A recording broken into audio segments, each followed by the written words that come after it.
اسلام آباد سے ملک ندیم کی رپورٹ کے مطابق گزشتہ سال 9 مئی کو ہونے والے تشدد میں مبینہ طور پر ملوث 5 افراد کو ضمانت دینے کے بعد یہ بحث چھڑ گئی کہ آیا اعلیٰ عدالتوں کے ذریعے تحریک انصاف کی طرف تبدیلی کی ہوا چلنا شروع ہو گئی ہے۔ Party chief justice of Pakistan قاضی فائز عیسیٰ کے دور میں اعلیٰ عدلیہ بالخصوص سپریم کورٹ سے ریلیف حاصل کرنے میں ناکام رہی۔ 9 مئی کے سانحہ میں ملوث ملزمان کی اکثریت ہائی کورٹس خاص طور پر لاہور ہائی کورٹ سے ضمانت حاصل نہیں کر سکتی۔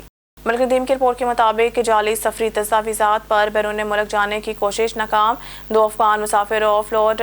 FIA امیگریشن کے اسلام آباد ایئرپورٹ پر بڑی کارروائی، جعلی سفری دستاویزات پر بیرون ملک جانے والے 2 افغان مسافروں کو آف لوڈ کر دیا گیا۔ گرفتار ملزمان میں رحیم شاہ اور جمشید شاہ ملزمان فلائٹ نمبر PK 233 سے پولینڈ جا رہے تھے۔ ملزمان کے پاسپورٹ پر پولینڈ کی جعلی ورک ویزے لگے ہوئے تھے۔ ملزمان کا تعلق افغانستان سے ہے۔ ملزمان کو مزید قانونی کارروائی کے لیے اینٹی ہیومن ٹریفکنگ سرکل اسلام آباد منتقل کر دیا گیا۔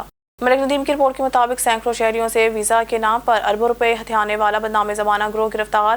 FIA anti human trafficking circle Islamabad کی بڑی کارروائی، ڈائریکٹر اسلام آباد زون کی ہدایت پر deputy director anti human trafficking circle Islamabad Saim سلطان کی زیر نگرانی چھاپہ مار کارروائی۔ گلوبل سٹیزن سولوشن ایجنسی کے نام سے سینکڑوں شہریوں کے ساتھ فراڈ کرنے میں ملوث گینگ گرفتار۔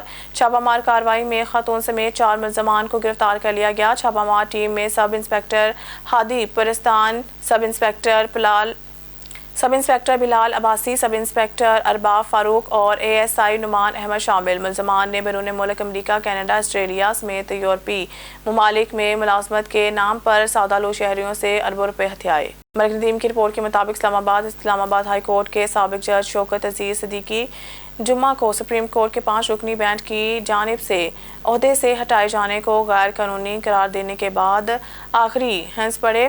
بینچ نے مشاہدہ کیا کہ سپریم جوڈیشل کونسل نے آئین کے آرٹیکل 10 کے تحت منصفانہ ٹرائل اور مناسب عمل کی ضرورت کو نظر انداز کیا، جبکہ انہیں بد انتظامی پر عہدے سے ہٹانے کی سفارش کی گئی۔ چیف جسٹس آف پاکستان قاضی فائز عیسیٰ کی سربراہی میں 5 رکنی بینچ نے 11 اکتوبر 2018 کو صدر کے لیے SJC کے رائے اور 11 اکتوبر 2018 کو نوٹیفیکیشن کو ایک طرف رکھ دیا، جس میں کہا گیا تھا کہ صدر کے مشورے پر جاری کیا گیا تھا کہ وزیر اعظم اور ان کی کابینہ کے وزراء بینچ کے دیگر ارکان میں جسٹس امین الدین خان، جسٹس جمال خان مندوخیل، جسٹس سید حسن اظہر رضوی اور جسٹس عرفان سعادت خان شامل تھے۔ ملک ندیم کی رپورٹ کے مطابق اسلام آباد وزیر اعظم شہباز شریف نے جمعہ کو اقتصادی رابطہ کمیٹی اور کابینہ کمیٹی برائے توانائی سمیت 7 کابینہ کمیٹیاں تشکیل دی۔ کابینہ ڈویژن کی جانب سے جاری کردہ الگ الگ نوٹیفیکیشنز کے مطابق وزیر اعظم اب ECC اور CCOE کے اجلاسوں کی صدارت کریں گے۔ اس سے قبل وزیر خزانہ ECC کے سربراہ ہوتے تھے۔ ایک نوٹیفیکیشن کے مطابق ECC اب وزیر اعظم اور وفاقی وزراء برائے خزانہ اقتصادی امور۔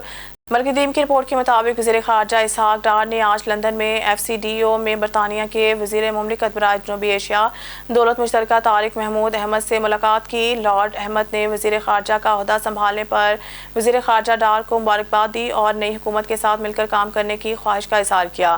دونوں وزراء نے پاکستان اور برطانیہ کے درمیان 2 طرفہ تعلقات کو مزید گہرا کرنے کے اقدامات پر تبادلہ خیال کیا، جس میں برطانوی پاکستان تارکین وطن کو ناقابل استعمال صلاحیت سے فائدہ اٹھانا اور تجارت اور سرمایہ کاری کے مواقع کو مزید وسعت دینا شامل ہے۔ برطانیہ کے لیے PTA کے پروازوں کی بحالی پر بھی تبادلہ خیال کیا گیا۔ ملک ندیم کی رپورٹ کے مطابق وزیر خارجہ محمد اسحاق ڈار نے برسلز میں نیوکلیئر انرجی سمٹ کے حاشیے پر متحدہ عرب امارات کو توانائی اور انفراسٹرکچر کی وزیر المازور وائل سہیل سے ملاقات کی۔ دونوں وزراء نے 2 طرفہ تعلقات کی حالت اور امکانات کا جائزہ لیا۔ انہوں نے پاکستان اور متحدہ عرب امارات تعلقات کو مزید فروغ دینے کی خواہش کا اظہار کیا، خاص طور پر قابل تجدید توانائی اور ٹرانسپورٹ کے شعبوں میں تجارت اور سرمایہ کاری۔ وزیر خارجہ ڈار نے اس یقین کا اظہار کیا کہ پاکستان اور متحدہ عرب امارات کے جامع اقتصادی شراکت داری کے معاہدے کے نتیجے میں 2 طرفہ تجارت اور سرمایہ کاری کے تعاون کو۔ نیوز اسٹوڈیو سے فی الوقت کے لیے اتنا ہی۔ مزید نیوز اپڈیٹ کے لیے دیکھتے رہیے آن نیوز۔